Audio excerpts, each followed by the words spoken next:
bilimsel daha ekonomik desteklerin verilmesi elzemdir. Özellikle çam balı ve geven balı alanlarımızın ciddi bir şekilde orman ballarının dışında kestane balı, ıhlamur balı olarak karşımızda durmaktadır. Bugün tarımın birçok alanda gösteriyor ki 2022 yılında üretim maliyetleri bu yana satış fiyatını aşmış durumda. Yani arıcılarımız zarar etmekte. Değerli basın mensupları, bugün 2025 yılı süzme bal maliyetlerini açıklamak ve buna ilaveten sektörümüzün mevcut durumu değerlendirmek üzere bir araya gelmiş bulunuyoruz. Türkiye olarak floral yapımız, arı ırklarımız, ekotiplerimiz ve gen merkezli konumunda olmamız nedeniyle aynı zamanda da 9 milyon arı kovanlarımız ve son yıllarda düşüşe rağmen 95 bin tonluk bal üretimimizde dünyada ikinci sırada bulunuyoruz. Bu zenginliğimizle her zaman övünüyoruz. Çam balında da dünya lideriyiz.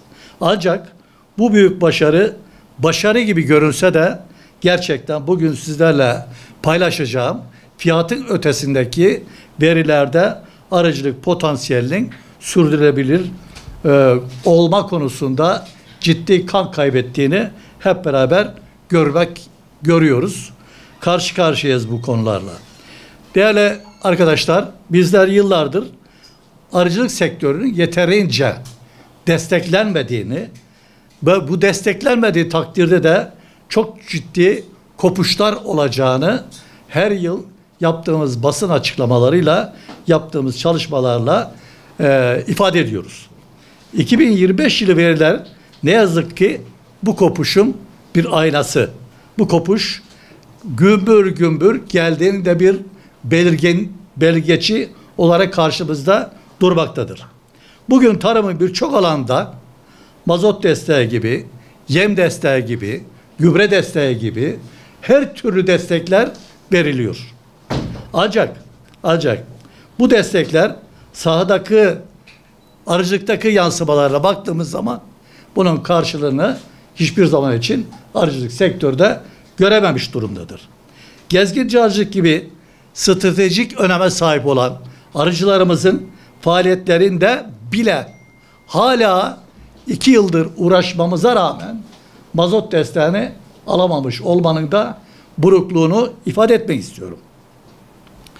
Türkiye Arıcılar Birliği olarak bu yıl arıcılığı bilimle buluşturmak, madem biz dünya ikincisi bir ülkeyiz, bilimsel olarak da dünya lideri olma yolunda bilimsel, kamu ve STK'lar olarak üçlü saç ayağını geliştirmek adına bilim kurulu oluşturduk.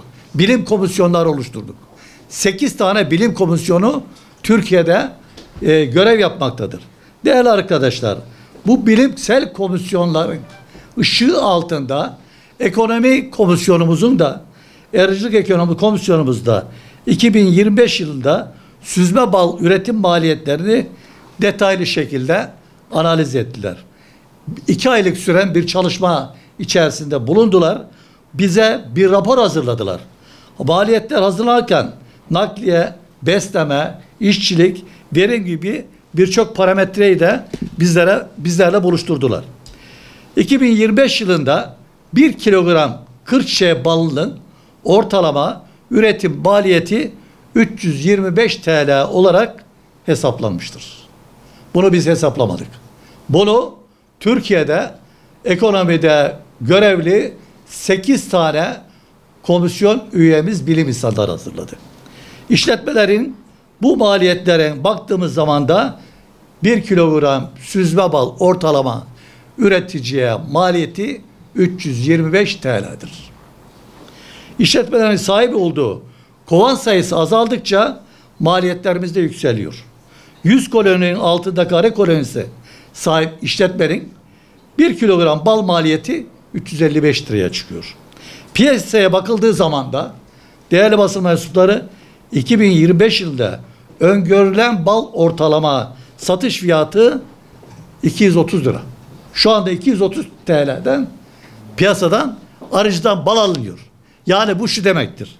Arıcı sattığı her kilogram bal için 125 TL zarar ediyor anlamındadır.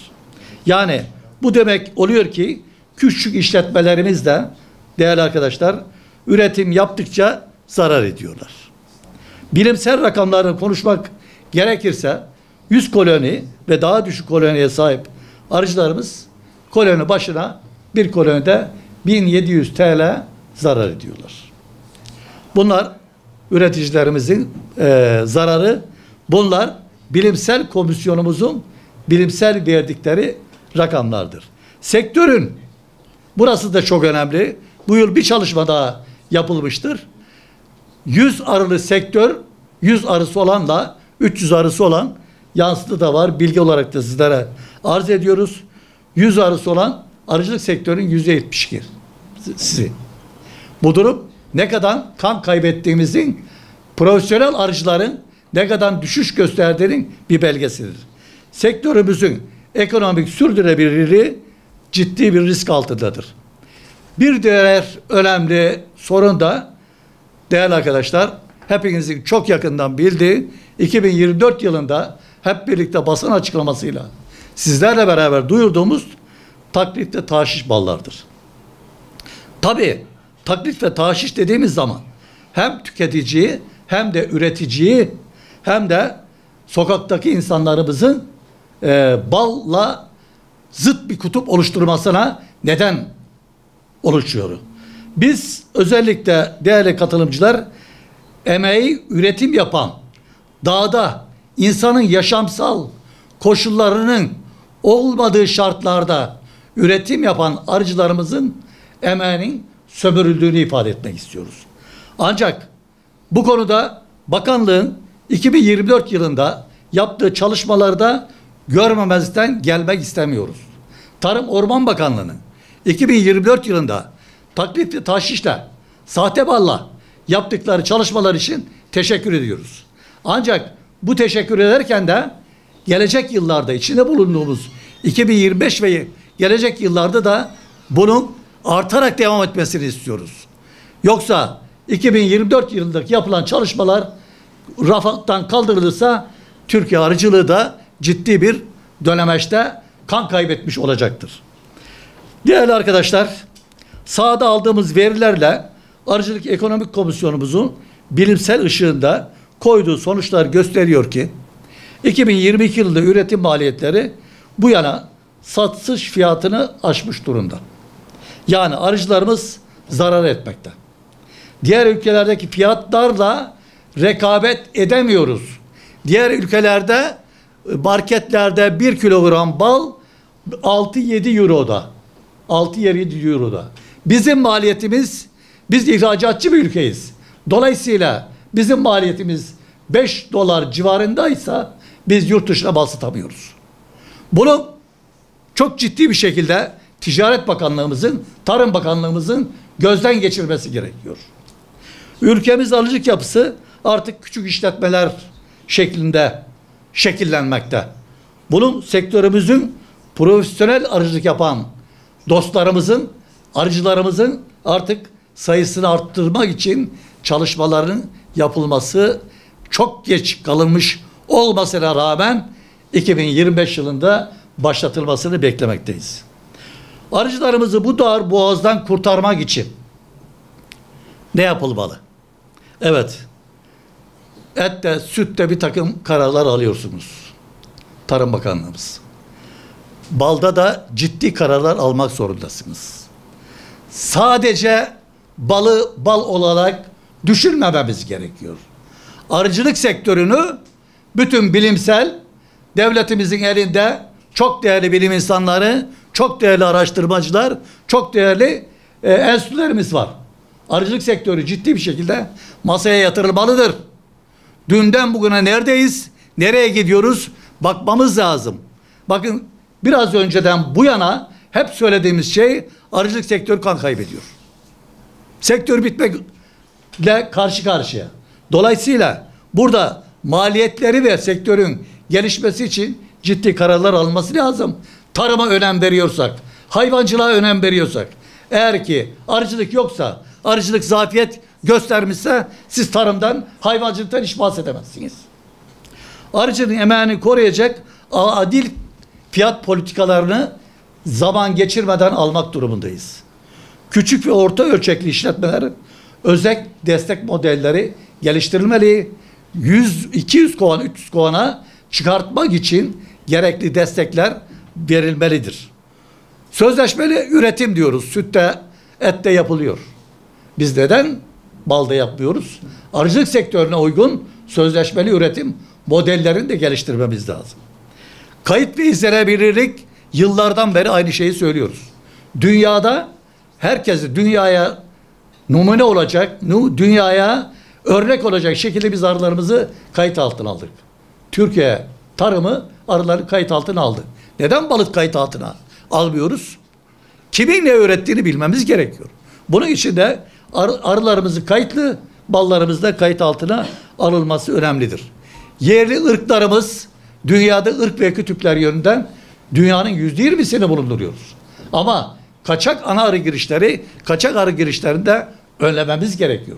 Dolayısıyla arı ırk ve kütüklerimiz konusunda birliklerimize ciddi destekler verilmelidir. Arıcılarımızın yanında çalışan insanlara mutlaka arıcılıkta, gezginci arıcılığımızda, dağda yaşayan arıcılığımızda destek verilmelidir. Çok güzel şartlarda koyun ve keçide çoban desteği veriyorsunuz. Arıcıya da yardımcı eleman desteğini de vermek durumundayız.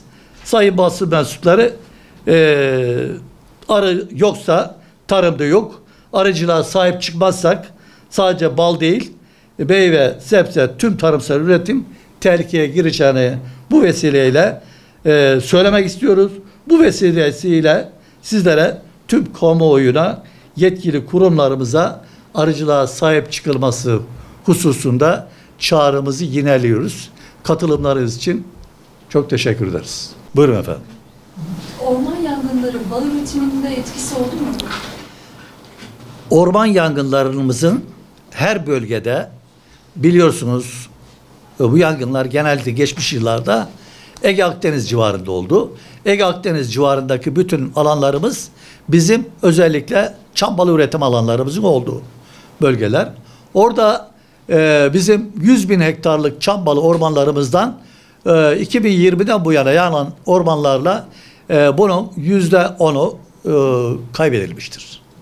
Biz kaybedilenlerin yerine Orman Genel Müdürlüğümüzden yerine yenisinin transplantasyonlarla yapılmasını talep ediyoruz. Diğer taraftan bu sene biraz da Karadeniz'e doğru, Marmara'ya doğru yangınlar arttı. Tabii ki oradaki artan yangınlar neticesiyle son aldığımız verilerle, illerimizden aldığımız verilerle 2000 civarında bir arı kovanının yandığı. Bakınız biz Türkiye Arıcılar Birliği olarak arı kovanların yanmasından, yani 3000-5000 arı kovanı yanar, bunu ikame ederiz. Ama bizim esas kayıplarımız bal üretim alanları. Biz ürettiğimiz alanlar bu ormanlarla, orman içinde, orman kenarındaki köylerimizden alıyoruz. Dolayısıyla burada yangınların Türkiye arıcılığına çok ciddi zararı var. Bunu buradan şunu da ifade etmek istiyorum değerli basın mensupları. Türkiye Arıcılar Birliği 24 yıldır yapıyor. 100 yıllık dünya arıcılığında biz bir asır sonra başladık. Ancak biz dünyayı yakaladık, bunu söyleyeyim. Dünyada ikincisiyiz.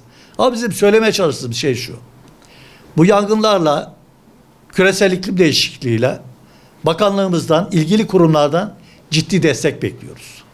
Canımızı bunlar yakıyor. Bugün düşüşün en temel nedeni de bunlardır.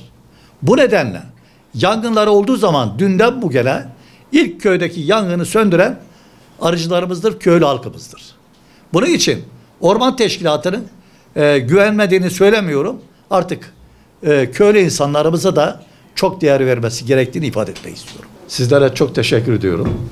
Arıcı arkadaşlarımızın, birliklerimizin özellikle bu tür toplantılardan sonra bana çok teşekkürleri var. Size iletilmek üzere.